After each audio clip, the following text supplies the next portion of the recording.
Assalamu alaikum warahmatullah. Hello everybody. This is Injamam once again with another video. In today's class, I will talk about present indefinite tense. আজকের ক্লাসে আমি present indefinite tense সম্পর্কে আলোচনা করব। Present indefinite tense সম্পর্কে আলোচনা করব। তাহলে ক্লাসটি শুরু করা যাক। প্রথমে আমরা প্রেজেন্ট ইনডিফিনিট জিনিসটা কি একটু দেখি। Present indefinite tense denotes an action in the present time, a visual fact, eternal truth. Present indefinite tense মূলত বর্তমান সময়ে যে কাজগুলো সংঘটিত হয় ওগুলোকে বোঝায়।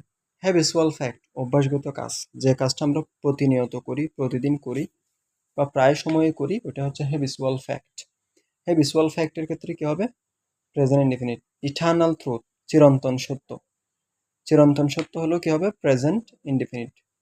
যেমন চিরন্তন সত্য বলতে সূর্য পূর্ব দিকে উঠে পশ্চিম দিকে অস্ত যায়, মানুষ মরণশীল, সবগুলো কি হবে? Present indefinite. আর একটা হচ্ছে বৈজ্ঞানিক সত্য। তাহলে অভ্যাসগত কাজ, চিরন্তন সত্য, বৈজ্ঞানিক সত্য, এগুলো কি হবে? Present indefinite. আরেকটা হতে পারে নিকট ভবিষ্যতও আমরা কি প্রেজেন্ট ইনডিফিনিট টেন্সে বলতে পারি। তো এই প্রেজেন্ট ইনডিফিনিট টেন্সের মাধ্যমে আমরা কি কি করতে পারি একটু দেখি। এখানে আমি তিনটা স্ট্রাকচার দিলাম, এটা একটু আমরা দেখি। প্রথম স্ট্রাকচারটা হচ্ছে সাবজেক্ট, এম ইজ আর, এরপরে বাকি অংশ। তাহলে subject, am is are plus বাকি অংশ, এই স্ট্রাকচারটা দিয়ে আমরা কি কি প্রকাশ করতে পারি? আমাদের পরিচয়, অবস্থা, অবস্থান। এরপরে ২ নম্বরটা দিয়ে সাবজেক্ট, হ্যাভ বা হ্যাজ, এরপরে বাকি অংশ। এটা দিয়ে আমরা মালিকানা প্রকাশ করতে পারি। আমার একটা বই আছে, আমার একটা কলম আছে, আমার একটা বাড়ি আছে, আমার একটা গাড়ি আছে। এই স্ট্রাকচারটা দিয়ে আমরা কি মালিকানা প্রকাশ করতে পারি। আর একটা হচ্ছে মূল ভার্ব।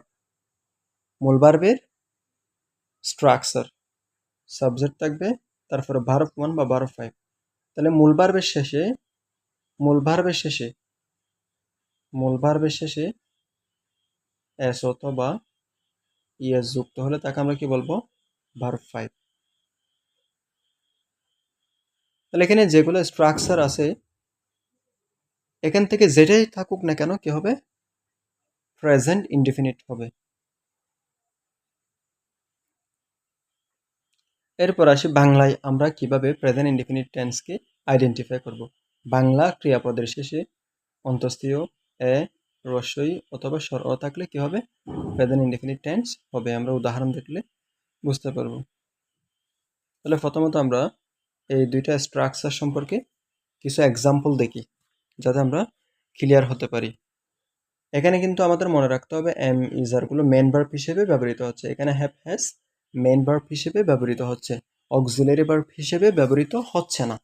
তাহলে এম ইজার যখন একা একা থাকবে, হ্যাভ হ্যাজ যখন একা একা থাকবে, এরাই মেন ভার্ব, তখন ওই বাক্যগুলো হবে প্রেজেন্ট ইনডিফিনিট বা সিম্পল প্রেজেন্ট টেন্স। তাহলে এবার আমরা উদাহরণ দেখি।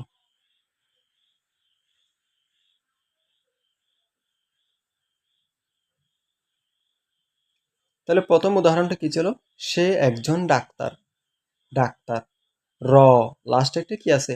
আমাদের মনে রাখতে হবে যতগুলো ব্যঞ্জন বর্ণ আছে ৩৯টা, প্রত্যেকটার তাহলে ব্যঞ্জন বর্ণে একটা কি থাকে? অ থাকে। অ, ক, খ, গ। তাহলে সে একজন ডাক্তার। সে একজন ডাক্তার। তাহলে এটা একটা তার পরিচয় দেওয়া হচ্ছে। তাহলে সে মানে হি। সে মানে কি? হি। সে মানে কি? হি। তাহলে হি এর পরে এম হবে না। এরপরে কি? এরপরে হবে ইস। হি, শি, যে আর এমটা কার সাথে হবে? আই এর সাথে। I am. I am. He is a doctor. সে একজন doctor. He is a doctor. সে একজন ডাক্তার। হিটা হচ্ছে সাবজেক্ট, ইজটা হচ্ছে ভার্ব, আর আ ডক্টর হচ্ছে বাকি অংশ। তাহলে এটা কি? হি ইজ আ ডক্টর, এটা প্রেজেন্ট ইনডেফিনিট টেন্স। এরপর আছে কি? আমি একজন ছাত্র। আমি একজন ছাত্র। আমি একজন কি? ছাত্র, তাহলে এটা কি হবে? আই হচ্ছে সাবজেক্ট, আই এর পরে ইসও হবে না, আরও হবে না, আয়ের পরে কি হবে? Am. I am a student, I am a student, আমি একজন ছাত্র, আমি একজন কি ছাত্র, আই এম আ স্টুডেন্ট। এটা আমার একটা পরিচয়, তাহলে আমরা পরিচয় দেওয়ার জন্য প্রেজেন্ট ইনডিফিনিট টেন্সকে কি করতে পারি? বর্তমানের পরিচয় দেওয়ার জন্য প্রেজেন্ট ইনডিফিনিট টেন্সকে ব্যবহার করতে পারি। তাহলে এখানে আই বসছে, এরপরে ভার্ব আছে, এরপরে কি আ স্টুডেন্ট হচ্ছে বাকি অংশ। এরপরে আরো কিছু উদাহরণ দেখি। তারা ক্রিকেট খেলোয়াড়, এটাও একটা পরিচয়, তারা ক্রিকেট খেলোয়াড় এটা একটা পরিচয়। তাহলে এখানে দেয়টা হচ্ছে সাবজেক্ট, আরটা হচ্ছে ভার্ব, আর ক্রিকেট প্লেয়ার হচ্ছে বাকি অংশ। দেই আর ক্রিকেট প্লেয়ার্স, তারা ক্রিকেট খেলোয়াড়, তারা কি ক্রিকেট খেলোয়াড়, এটা একটা পরিচয়। এরপরে সে অসুস্থ, তাহলে এটা একটা অবস্থা বর্ণনা করতেছে। সে অসুস্থ, সে অসুস্থ মানে কি? হি, হি এর পরে কিন্তু আমরা জানি ইস হয়, হি ইজ সিক, সে অসুস্থ। তারা ক্লান্ত, এটাও একটা কি প্রকাশ করতেছে? অবস্থা প্রকাশ করতেছে। তারা মানে দেয়, দেয়ের পরে ইসও হয় না, এমও হয় না, দেয়ের পরে কি হবে? আর। তারা ক্লান্ত, এটা একটা অবস্থা বর্ণনা করতেছে, দে আর টায়ার্ড। এরপর আসি, আমি বাড়িতে, এটা একটা কি? অবস্থান, মানে আমি কোথায়, এটা, এটাকে তো কি বলে? অবস্থান। আমি বাড়িতে, এটা একটা কি প্রকাশ করতেছে? অবস্থান। তাহলে আমি মানে কি? আই, আয়ের পরে কি হয় আমরা জানি? এম। বাড়িতে মানে কি? অ্যাট হোম, আমি বাড়িতে, আই এম অ্যাট হোম, আমি বাড়িতে, এটা আমার কি প্রকাশ করতেছে? অবস্থা। তাহলে আমরা পরিচয়, অবস্থা, অবস্থান এগুলো প্রকাশ করার জন্য একদম প্রথমে যে স্ট্রাকচারটা আছে, আগে সাবজেক্ট বসাবো, এরপরে ভার্ব হিসেবে এম ইজ আর থেকে যে কোনো একটা বেছে নেবে, এরপরে বাকি অংশ। এরপরে আমরা দ্বিতীয় স্ট্রাকচার লিখছিলাম যে কি? সাবজেক্ট প্লাস হ্যাভ অথবা হ্যাজ, এরপরে বাকি অংশ। এটা হচ্ছে মালিকানা, মানে আমার কিছু আছে বা তাদের কিছু আছে, এটা বোঝানোর জন্য। তাহলে এখন দেখি, আমার একটি গাড়ি আছে, আমার একটি গাড়ি আছে, তার মানে আমি একটি গাড়ির মালিক, মালিকানা বোঝাচ্ছে। তাহলে আমার একটি গাড়ি আছে, তাহলে আমার একটি গাড়ি আছে, I have a car, I এর পরে কি হবে? আই হ্যাভ আ কার, আমার একটি কি আছে? বাড়ি আছে। তাহলে আমার কিছু আছে, এটা বোঝানোর জন্য আমরা হ্যাভ বা হ্যাজ ব্যবহার করব সাবজেক্টের পরে। এরপরে তাদের একটি দোকান আছে, তাহলে তাদের মানে দেয়, দেয়ের পরে কি হবে? হ্যাভ। আসো, তাদের একটি কি আছে? দোকান আছে, এটাও কি বোঝাচ্ছে? মালিকানা। তাহলে এবার হ্যাজ কখন হবে? হ্যাজ হবে যে শি, হি, ইট, এবং যে কোনো একজনের নামের পরে কি হবে? হ্যাজ হবে। She has, he has, it has. তাহলে এগুলো গেল। এবার আসি আমরা মূল ভার্বের ক্ষেত্রে। এতক্ষণ পর্যন্ত আমরা পড়লাম কি? এম ইজ আর দিয়ে, হ্যাভ হ্যাজ দিয়ে যদি অবস্থা, পরিচয়, অবস্থান বোঝায়, সাবজেক্টের পরে এম ইজ আর, এরপরে বাকি অংশ। মালিকানা বোঝাইলে সাবজেক্টের পরে হ্যাভ বা হ্যাজ, এরপরে বাকি অংশ। এবার আসি মূল ভার্ব। আমরা জানি মূল ভার্বের সাধারণত তিনটা ফর্ম আছে, present form, past form, participle form. তাহলে মূল ভার্বের টেন্সটা কিরকম হয় একটু আমরা দেখি। মূল ভার্ব, মূল ভার্ব বা মেইন ভার্ব, প্রিন্সিপাল ভার্ব, প্রথমে থাকবে সাবজেক্ট, এরপরে ভার্ব ওয়ান বা ভার্ব ফাইভ। ভার্ব ফাইভ মানে কি? ভার্বের শেষে এস বা ইএচ। আচ্ছা, আমরা সাবজেক্টটা কিভাবে আইডেন্টিফাই করব? ভার্বের আগে যে থাকে সে হচ্ছে সাবজেক্ট, আর ভার্বকে যদি আমরা কে দিয়ে প্রশ্ন করি, ভার্বকে আমরা কে দিয়ে প্রশ্ন করলে কি পাবো? সাবজেক্ট পাবো। ভার্বকে কে দিয়ে প্রশ্ন করলে কি পাবো? সাবজেক্ট। তাহলে কোন? সাবজেক্ট প্লাস ভার্ব ওয়ান অথবা ভার্ব ফাইভ, এরপরে কি? বাকি অংশ। এবার আসে আমরা ভার্বের শেষে এস বা ইএস কখন যোগ করব। যদি কোন একটা ভার্বের শেষে ও থাকে, এস থাকে, double S, S H, C H, এই এক্স অথবা জেড থাকে, তখন আমরা ইএস যোগ করব।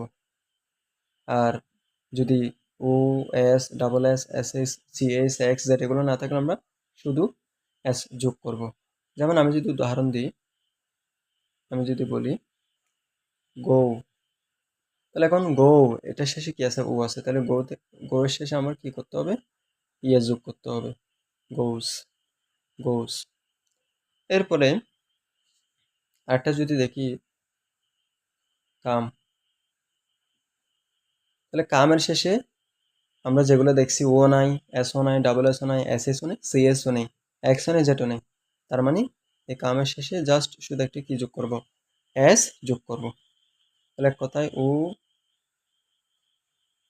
ও থাকলে, এস থাকলে, এস এস থাকলে, সি এস থাকলে, এক্স থাকলে, জেড থাকলে আমরা কি ইয়ে যোগ করব, আর এগুলো না থাকলে যোগ করব। আর এটা নেগেটিভের স্ট্রাকচার কিরকম হবে, এই যে এখানে যে স্ট্রাকচারটা দেখছি এটা হচ্ছে হা কথার জন্য। না কথার জন্য কি হবে, সাবজেক্ট আনবো, সাবজেক্টের পরে ডো নট অথবা ডাস নট, এরপরে বার of one, do not does not, do not does not, এরপরে কিন্তু বার অফ ওয়ান। আমি কোনোভাবে এখানে বার অফ ফাইভ লিখতে পারবো না। বার অফ ফাইভ মানে কি, ভার্বের বেস ফর্মের শেষে এস বাই এস লাগানো, এরপরে বাকি অংশ। আর প্রশ্ন কিভাবে করব, একদম শুরুতে ডু অথবা ডাস, এরপরে সাবজেক্ট, বার অফ ওয়ান, বাকি অংশ। কোনোভাবে এখানে বার ওয়ানের জায়গায় বার অফ ফাইভকে লিখতে পারবো না। এবার উদাহরণ দেখি। তাহলে আমরা দেখি, আমি স্কুলে যাই। তাহলে আমরা কি বলছিলাম, বাংলা ক্রিয়াপদের শেষে এ থাকলে, রস্বই থাকলে, অন্তস্থীয় থাকলে, স্বর অ থাকলে ওগুলো কি হয়, প্রেজেন্ট ইনডিফিনিট টেন্স হয়। তাহলে এবার আমরা এগুলোর সাথে মিল পাই কিনা দেখি। তাহলে আমরা আমি স্কুলে যাই, লাস্টে কি আছে, রস্বই আছে, তার মানে এটা প্রেজেন্ট ইনডিফিনিট। আমি স্কুলে যাই, লাস্টে কি আছে, রস্বই আছে, তার মানে এটা প্রেজেন্ট ইনডিফিনিট। তাহলে কে যায়, কে দিয়ে প্রশ্ন করলে, ভার্বকে কে দিয়ে প্রশ্ন করলে, যায় মানে হচ্ছে গো, ভার্বকে কে দিয়ে প্রশ্ন করলে সাবজেক্ট পাবো, কে যায় আমি, আইটা হচ্ছে সাবজেক্ট, মানে আয়ের পরে ভার্ব ওয়ান হবে গো, আই গো, কোথায় যায়, স্কুলে যায়, আই গো টু স্কুল। আইটা হচ্ছে সাবজেক্ট, গোটা হচ্ছে ভার্ব, টু স্কুল হচ্ছে বাকি অংশ। আমি স্কুলে যাই, আই গো টু স্কুল। যদি বলি সে স্কুলে যায়, তখন কি হবে, সে স্কুলে যায় বললে, সে স্কুলে যায় বললে তখন হবে হি এর পরে কিন্তু ভার্ব ওয়ান হয় না, verb five. He goes to school, সে বিদ্যালয়ে যায়। হি এর পরে গো হবে না, এর পরে কি হবে, গোস হবে। হি এর পরে কি হবে, গোস। এখন আমি বলছিলাম কি, আমি স্কুলে যাই, আই গো টু স্কুল। আমি স্কুলে যাই না, তাহলে আমি নেগেটিভ করার জন্য সাবজেক্টের পরে হয় ডো নট অথবা ডাস নট আনতে হবে, ডো নট অথবা ডাস নট আনতে হবে। হয় ডো নট, নেগেটিভ করতে হলে, না কথা বলতে হলে হয় ডো নট অথবা কি আনতে হবে, ডাস নট আনতে হবে। তাহলে এখন দেখি, আমি স্কুলে যাই না, তাহলে আয়ের পরে কিন্তু ডো নট হয়, ডাস নট হয় না। বার ওয়ানের জন্য আমরা ডো নট আনবো, আর বার ফাইভের জন্য আমরা ডাস নট আনবো। তাহলে এখন এখানে যেহেতু গো বার ওয়ান আছে, আয়ের পরে আমি কি আনবো, ডো নট, আর গুলো বসে দিলাম, গো টু স্কুল। এবার প্রশ্ন, আমি কি স্কুলে যাই, এখানে যেহেতু বার ওয়ান আছে, আমি শুরুতে কি আনবো, do, do I go to school, do I go to school. এরপরের উদাহরণ, সে প্রতিদিন নামাজ, এটা কি হবে, পড়ে হবে, সে প্রতিদিন নামাজ পড়ে, পড়ি হবে না, পড়ে। তাহলে লাস্টে যেহেতু একার আছে, সে প্রতিদিন নামাজ পড়ে, আর প্রতিদিন থাকলেও কি হবে, প্রেজেন্ট ইনডিফিনিট। একার আছে যেহেতু, এটা কি হবে, প্রেজেন্ট ইনডিফিনিট। সে প্রতিদিন নামাজ পড়ে, সে, সে প্রতিদিন কি পড়ে, নামাজ পড়ে। তাহলে সে মানে কি, হি।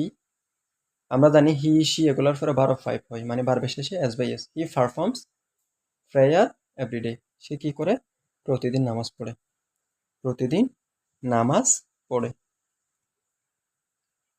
এরপর আসি, যদি বলি সে প্রতিদিন নামাজ পড়ে না, ওদিকে কিন্তু কি ছিল, পারফর্মস,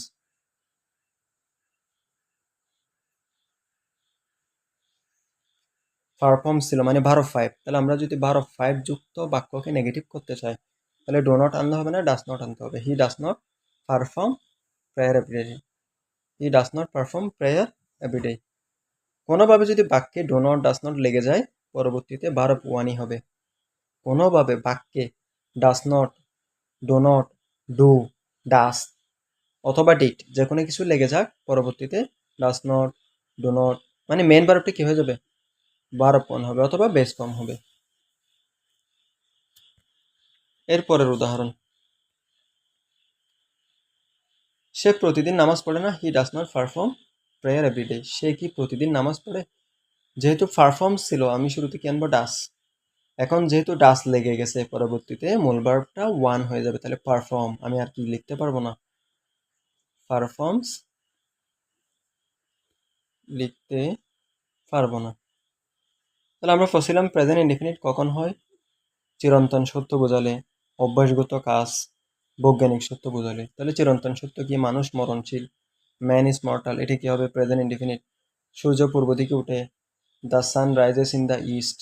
সূর্য পশ্চিম দিকে অস্ত যায়, the sun sets in the west. তাহলে এগুলো সবগুলো কি?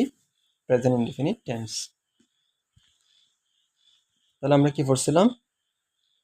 যে স্ট্রাকচারগুলো পড়ছি, যদি subject plus am oblique is oblique are, তাহলে অ্যামেজার যখন একা একা বসবে এগুলো মেন ভার্ব। এরপরে বাকি অংশ, এটা কিসের স্ট্রাকচার? এটাও প্রেজেন্ট ইনডিফিনিটের একটা স্ট্রাকচার। এটার মাধ্যমে আমরা আমাদের পরিচয় দিতে পারি, আমাদের অবস্থান বলতে পারি। এরপরে আমরা যে আরেকটা স্ট্রাকচার শিখছিলাম, এটা হচ্ছে কি? সাবজেক্ট, এরপরে হ্যাভ অথবা হ্যাজ, এরপরে বাকি অংশ। তাহলে এটা আমরা আমার একটা বই আছে, আমার একটি কলম আছে, আমার একটি বাড়ি আছে, মালিকানা বোঝানোর জন্য আমরা এই স্ট্রাকচারটি ব্যবহার করবো। এটাও প্রেজেন্ট ইনডিফিনিটের স্ট্রাকচার। এখানে হ্যাভ বা হ্যাজ হচ্ছে মেন ভার্ব, আর আরেকটা হচ্ছে কি? মূল ভার্বের প্রেজেন্ট ইনডিফিনিট। আগে থাকবে সাবজেক্ট, এরপরে ভার্ব ওয়ান অথবা ভার্ব ফাইভ, এরপরে বাকি অংশ। ভার্ব ফাইভ মানে কি? ভার্ব ওয়ানের শেষে এস বা ইয়েস যুক্ত করা, এস বা ইয়েস যুক্ত করা। এরপর আমরা মূল ভার্বকে কিভাবে নেগেটিভ করব? নেগেটিভ করতে হলে আগে লিখতে হবে সাবজেক্ট, এরপরে যদি ভার্ব ওয়ান থাকে ডো নট আনবো, আর যদি ভার্ব ফাইভ থাকে ডাজ নট আনবো, ডাজ নট। আমাদের মনে রাখতে হবে কোনোভাবে যদি বাক্যে ডো নট বা ডাজ নট লেগে যায় পরবর্তীতে কিন্তু আর ভার্ব ফাইভ হবে না, ভার্ব ওয়ান হবে। এরপরে বাকি অংশ। এরপর আমরা প্রশ্ন কিভাবে করব? প্রশ্ন করার জন্য যদি ভার্ব ওয়ান থাকে তাহলে শুরুতে ডু আনবো, আর ভার্ব ফাইভ থাকলে শুরুতে কি আনবো? ডাজ। এরপরে সাবজেক্ট প্লাস, যেহেতু শুরুতে ডু অথবা ডাজ লেগে গেছে পরবর্তীতে আমি ভার্ব ওয়ানে বসাতে হবে, প্লাস এক্সটেনশন। লাস্টে একটা প্রশ্নবোধক চিহ্ন, এটাই।